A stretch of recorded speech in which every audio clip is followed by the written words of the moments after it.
नमस्ते दोस्तों, मेरा नाम है डॉक्टर श्रीनागी और आज हम बात करने वाले हैं कि अगर मेरी वात प्रकृति है तो कौन सी जिम प्रैक्टिस मुझे ज्वाइन करनी चाहिए और कितनी देर के लिए मुझे जिम करना चाहिए और मैं कैसे पता करूं कि अगर मैं जिम तो जाता हूं, मैं जिम की तो बहुत शौकीन हूं, पर मुझे ये नहीं पता कि मेरी प्रकृति क्या है।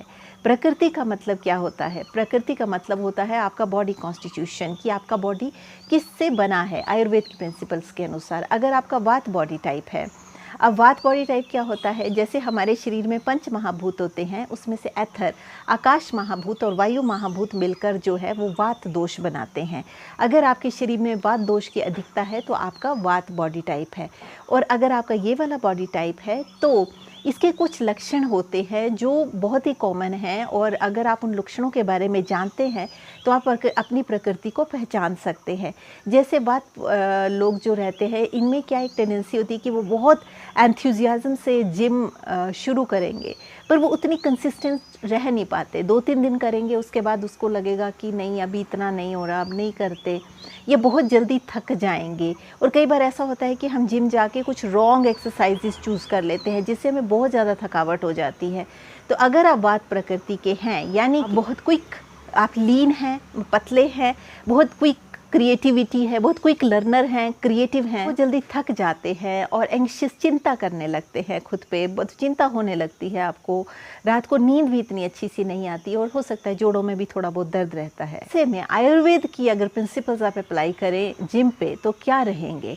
वैसे तो आपके जिम ट्रेनर ही आपको बेस्ट से गाइड करेंगे, बट आयुर्वेद के प्रिंसिपल्स से अगर आपको बिल्कुल नहीं पता चल रहा वहाँ क्या करें, तो आयुर्वेद के प्रिंसिपल्स के अनुसार अगर आप चलते हैं तो सबसे पहले तो आप योगा और मेडिटेशन को एक अपना पार्ट बनाएं, क्योंकि वो वात को बैलेंस करने में सबसे हेल्पफुल होता है। टिन कैन पैक्ड फूड बिल्कुल ना खाएं, जंक फूड बिल्कुल ना खाएं, रेफ्रिजरेटर फूड बिल्कुल ना खाएं। ये चीज़ें वात को बढ़ाती हैं। इसके अलावा अगर आप कोई भी जिम का एक्सरसाइज करते हैं तो इंटेंस एक्सरसाइज मत करें, बिकॉज इंटेंस जब आप करेंगे तो आप पहले से ज़्यादा थका हुआ खुद को महसूस करेंगे।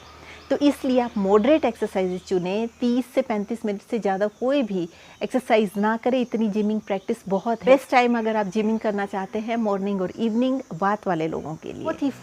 बहुत ही फास्ट पेस्ड और बड़े इंटेंस एक्सरसाइजेज आप ना करें, क्योंकि उससे आपको बहुत ज़्यादा फटीग हो सकता है और वेट लॉस भी हो सकता है। जिम स्टार्ट करने से पहले वार्म अप्स जरूर करें। डायरेक्ट इंटेंसली वर्कआउट करना ना शुरू कर दें, वो आपको किसी तरह का स्ट्रेच क्रिएट कर सकता है। तो स्लो स्टेप्स करें, वेल रेस्टेड रहे और अपने को हाइड्रेटेड रखें। अगर आप कार्डियो करना चाहते हैं तो लाइट कार्डियोज ही करें, बिकॉज आप बहुत ज़्यादा एक्सर्ट हो सकते हैं। तो ये जो चीज़ें जो मैंने ये टिप्स बताए, ये अगर आप बिल्कुल नए नए जिम पे गए हैं और आपको पता है आपकी प्रकृति क्या है, तो उस अनुसार आप अपने ट्रेनर से बात करके उस तरह से आप अपने लिए प्रैक्टिसेस ले सकते हैं, ताकि वो आपकी बॉडी को हेल्प करे, आपकी एनर्जी को बढ़ाएं, आपको किसी तरह का हार्म ना करें। तो आज की वीडियो में बस इतना ही। अगर आप मुझे पहली बार सुन रहे हैं तो आप बेल आइकन दबा सकते हैं, सब्सक्राइब का बटन दबा सकते हैं, ताकि जब भी मैं कोई वीडियो पोस्ट करूं तो आप तक इन्फॉर्मेशन पहुंचे।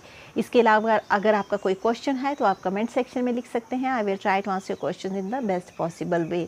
अगर आप मुझसे आयुर्वेदा कंसल्टेशन लेना चाहते हैं तो आप इस ईमेल आईडी पे लिख सकते हैं। I will try to schedule the consultation for you. So with this note I would like to say stay healthy, stay blessed, take care, bye.